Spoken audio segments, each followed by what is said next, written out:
Zainab ìyàwó Ọọ̀ni Tẹlẹ ti fẹ́ ọkọ tuntun o. Ọlọ́run ló yọ àwọn babaláwo Ifẹ̀ àti àwọn àgbààgbà onífá ìlú ọ̀hún àti tilẹ̀ Yorùbá lápapọ̀. Ọpẹ́lọpẹ́ Ọọ̀ni Adéyẹyè ẹni ìtàn Ògúnwùsì. Òun ló gbà wọ́n lọ́wọ́ ohun tí ìbá wá padà di ìtìjú fún gbogbo wa. Nínú oṣù kẹjọ ọdún 2017 tí àwọn kan bẹ̀rẹ̀ sí lérí nínú wọn tí wọ́n ń sọ pé ìyàwó tó bá kọ Ọọ̀ni sílẹ̀, ìyàwó tó kọ olórí ayé sílẹ̀, ọkùnrin kankan kò tún gbọ́dọ̀ fẹ́ ẹ̀, ọkùnrin kankan kò tún gbọ́dọ̀ gorí ẹ̀ mọ́, ọkùnrin tó bá dán irú ẹ̀ láṣà yóò di ewúrẹ́ jẹléjẹlé, yóò di àgùntàn jẹmọ̀jẹmọ̀, pé yóò di aláàmọ̀ tí jẹun lẹ́bàá ògiri. Ẹni tó bá kú ni wọ́n ń kì ní gbogbo oríkì bẹ́ẹ̀ yẹn o. Àmọ́ ní Ògúnwùsì ló sáré dá kinní náà mọ́ wọn lẹ́nu tó ní rárá o, obìnrin tó bá fẹ́ òun tó sì kọ òun sílẹ̀ kò sí irúnmọlẹ̀ kan tí yóò yọ ọ́ lẹ́nu o, kó máa jayé orí ẹ̀ lọ ni. Ohun tí ọ̀rọ̀ náà ìbá ṣe dìtìjú ni pé lẹ́yìn Ọọ̀ni obìnrin náà ti fẹ́ ọkọ kìíní, èkejì ló tún fẹ́ yìí, ní gbangba wálíà lójú ayé ló sì ti ń fẹ́ wọn. Tí èèyàn bá pe ọmọbìnrin náà ní ìtọ́hà Sóníà Ọ̀bánà tọ́hún kò parọ́ o, béèyàn sì pé ní Wúràọlá Zainab Títì tọ́hún kò jẹ́ ayò pa, nítorí àsìkò tó ń jẹ́ Wúràọlá ló fẹ́ Ọọ̀ni tiwa. Àwọn babaláwo Ifẹ̀ tí wọ́n fẹ́ bínú ní 2017 yìí kò lẹ́bi o, ara ajé ló ta wọ́n. Ṣé ọjọ́ náà ló dàbí àná yìí nínú oṣù kejì ọdún 2016 nígbà tí káàdì ìpè tí wọ́n ń pè ní invitation card jáde tí wọ́n ní Ọọ̀ni Ògúnwùsì yóò ṣe ayẹyẹ ìgbéyàwó. Wọ́n ní ìgbéyàwó alárinrin ni. Ọ̀rọ̀ náà dùn mọ́ gbogbo Yorùbá nínú púpọ̀ nítorí oṣù kejì tí wọ́n gbé adé ka orí Adéyẹyè ni. Gbogbo èèyàn ló sì ń sọ pé ó yẹ kí ọba tuntun náà ṣe bẹ́ẹ̀ torí àpọ́nlé kò sí fọ́ba tí kò lólórí, àbí nígbà tí odidi ọba bá ń wa pílò máyà lóru lóhun nìkan. Ọba Ògúnwùsì ti fi ọjọ́ sígbéyàwó ẹ̀, ọjọ́ 12 oṣù kẹta ọdún 2016 ni. Sátidé olóyin gidi kan lọ́jọ́ náà bọ́ sí. Ìlú Benin ni wọ́n ti lọ ṣe ayẹyẹ náà. Ẹni tí kò sì lè rìn ní kí wọ́n gbé òun dání lọ. Ní agboolé àwọn obìnrin yìí ní òpópónà Ewéré ní Etété níjọba ìbílẹ̀ Ọ̀rẹ́dù ni ayẹyẹ ńlá náà sì ti wáyé. Bẹ́ẹ̀ ni ìgbéyàwó kékeré kọ́ rárá. Ọọ̀ni fúnra ẹ̀ ò lè lọ o, àmọ́ bàbá tó bí i gan ọmọọba Olúrọ̀pọ̀ Ògúnwùsì ló lọ síbẹ̀ tó lọ mú ìyàwó náà wálé fún ọmọ ẹ̀. Bẹ́ẹ̀ ni bàbá ìyàwó náà jókòó Williams Ọ̀bánà tó sì fẹnu ara ẹ̀ sọ pé ọmọ òun Zainabu ló kó oríire ńlá wá sílé àwọn.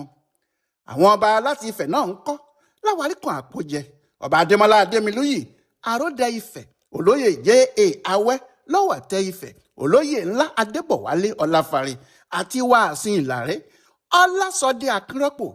Èyí tó fi hàn pé tilétilé ni wọ́n jáde nílé Ifẹ̀ nítorí pé Ọọ̀ni yóò ṣègbéyàwó tuntun. Olóyè ńlá Ẹ̀sángbọ̀n Abìní ló darí ayẹyẹ náà tí igbákejì gómìnà Èkó nígbà kan Fẹ́mi Pedro sì jẹ́ alága wọn. Ní ọjọ́ 12 oṣù kẹta ní ọjọ́ sátidé àbámẹ́ta ní 2016. Lẹ́yìn tí wọ́n ti ṣe ayẹyẹ náà tán ní Benin ni wọ́n mú ìyàwó náà dé ààfin Ifẹ̀ tí ariwo sì ta níbi gbogbo pé Ọọ̀ni Ilé Ifẹ̀ Adéyẹyè ẹni ìtàn Ògúnwùsì ti ní olórí tuntun, olórí tí yóò máa bá a wà láàfin. Àmọ́ kí lóbìnrin yìí wọlé tán sí ni ìròyìn bẹ̀rẹ̀ sí jáde lóríṣiríṣi. Nígbà náà làwọn èèyàn ń béèrè pé kí ló dé tí Ọọ̀ni fi rú obìnrin náà ṣèyàwó? Ṣé Ọọ̀ni kò ṣèwádìí kankan kó tó bá obìnrin náà ṣègbéyàwó ni? Nígbà náà làṣírí bẹ̀rẹ̀ sí tú jáde láti ọ̀dọ̀ àwọn ọ̀rẹ́ ẹ̀ pé kí Wúràọlá tó wá sọ́dọ̀ Ọọ̀ni àwọn ọkùnrin méjì tó lórúkọ ló ti fi ṣe ọkọ o, pé èyí tó sì lókìkí jù nínú wọn gómìnà Jìgáwá tẹ́lẹ̀ Sámínù Tùràkì ni. Wọ́n ní ìyàwó ilé gómìnà náà ni kó tó di pé ọ̀rọ̀ wọn lóyún ìbejì wọn ò lóyún ìbejì fa ìpínyà torí oyún náà dájà sílẹ̀. Wọ́n ní lásìkò oyún yìí ara gómìnà ọ̀hún ò lè dáadáa bí ara ọkùnrin. Ìròyìn náà ní lẹ́yìn tóbìnrin yìí jàporó díẹ̀ l'Àbújá níbẹ̀ bó ti pàdé olówó òyìnbó Lebanon kan nìyẹn, ìyẹn Eli. Ìyẹn ló sì fẹ́, kódà àwọn ọ̀rẹ́ ẹ̀ ní ó ń fẹ́ ọkùnrin náà lọ́wọ́ ó sì ń fẹ́ lọ́wọ́ gẹ́gẹ́ bí ìyàwó nígbà tó pàdé Ọọ̀ni tiwa. lọ́rọ̀ kan lẹ́yìn tí obìnrin náà pàdé Ọọ̀ni ó yí àwọn kinní kan padà ó sì sọ ara ẹ̀ di wúrà ọlá. kò sì pẹ́ lẹ́yìn náà rárá tó pàdé Ọọ̀ni làwọn kan wá ń sọ pé àwọn lè ṣépè kódà àwọn lè búra pé ìgbéyàwó náà kò ní í tọ́jọ́ kò ní í tóṣù. wọ́n ní kì í ṣèpè o pé bí kinní náà yóò ti rí nìyẹn. làwọn èèyàn Ọọ̀ni náà bá bẹ̀rẹ̀ sí í lo arọ́bì lóríṣiríṣi. wọ́n ní irọ́ ni èyí tí Ọọ̀ni mú yìí kì í ṣe àmúbọ́ pé ẹmú kì í mú irin tì lágbẹ̀dẹ. bá báyìí ni ìwo àgbò ń mọ́rí ọmọbìnrin náà kò lè bọ́ lọ́wọ́ Ọọ̀ni. bẹ́ẹ̀ ni wọ́n ń fi ohun Ifẹ̀ fìdí Zainab múlẹ̀ tí wọ́n ń sọ pé ibi tí àràbá bá wó sí ibẹ̀ ní rà sí. asun fọ́nfọ́n ti fọ́n asun paradà ní ti gé àjà pé ibi tí a bá buyọ̀ sí náà ní ṣomi sí o. pé wúrà ọlá kò níbì kankan tí yóò lọ mọ́ ààfin olúayé ni yóò jókòó sí títí ayé. àṣẹṣàkà màǹjẹ lásán ni àgádágodo kì í mú bèjì etí ọmọ langidi kì í gbọ́ àyájọ́ nítorí kò tí ì pé ọdún kan rárá tí ìròyìn ti bẹ̀rẹ̀ sí jáde pé kinní kan ń rú túútú láàfin Ọọ̀ni o. àwọn tí wọ́n sì ń wọ ọbẹ̀ ń sọ pé àwọn máa ń gbọ́ ariwo ìjà o. gẹ́gẹ́ bí ìṣe àwọn alukoro àti àwọn agbẹnusọ níbi gbogbo àwọn ni wọ́n kọ́kọ́ sọ̀rọ̀ tí wọ́n bẹ́ jáde láti ààfin. wọ́n láwọn tí wọ́n ń sọ bẹ́ẹ̀ yẹn etí wọ́n ń gbọ́ ìgbọ́kúgbọ́ ni pé kò sí kinní kan tó ń hàpùn láàfin Ọọ̀ni àfi happiness. pé lójoojúmọ́ ni wúrà ọlá ń pata sí ọkọ ẹ̀ lẹ́nu lẹ́yìn náà ni wọn yóò sì ṣeré pákọlù ara wọn. pé àwọn tí ọ̀rọ̀ kò yé ni wọ́n ń sọ̀sọ́kúsọ àwọn ni wọ́n rò pé ìjà léré pa tí wọ́n ń bára wọn ṣe. àmọ́ ní 30 oṣù kẹjọ August 30, 2017 gbẹ́kẹ̀ bú olórí wúrà ọlá kọ jáde gàdàgbà pé òun ti kúrò láàfin Ọọ̀ni o òun ti jáde níbẹ̀ òun ò ṣe mọ́. kíá ló sì ti yí orúkọ ẹ̀ padà kò jẹ́ Ògúnwùsì mọ́ Zainab títí ọ̀bánà lórúkọ òun.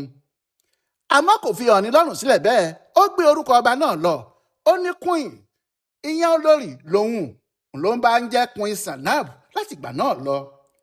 ìbínú tó wà nídìí ọ̀rọ̀ yìí àti ìwọ̀sí ibẹ̀ làwọn babaláwo Ifẹ̀ àti àwọn àgbààgbà míì ṣe ń sọ pé Zainab kò lè lọ́kọ kan tó bá fi irú aṣọ bẹ́ẹ̀ ṣòro kélé yóò gbé. ṣùgbọ́n nínú ọ̀rọ̀ ayé kò rí bẹ́ẹ̀ mọ́ bí aya bá kọni sílẹ̀ aya là á fẹ́ bí ọkọ sì kọni sílẹ̀ náà ọkọ míì là á fẹ́ ni.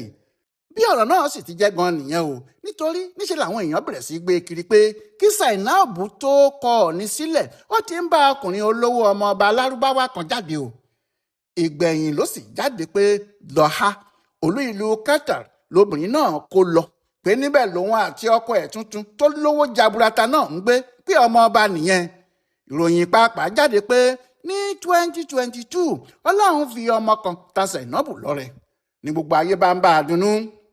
kò wá tún sẹ́nìkan tó gbúrò ọmọbìnrin náà mọ́ àfi bí ariwo ṣe tún ta jáde lójijì pé Zainab ti gbé ẹja ńlá o ẹja ńlá gidi. àfi bí àlá lọ̀rọ̀ náà rí lójú ẹni gbogbo pàápàá àwọn tí wọ́n mọ̀ dáadáa.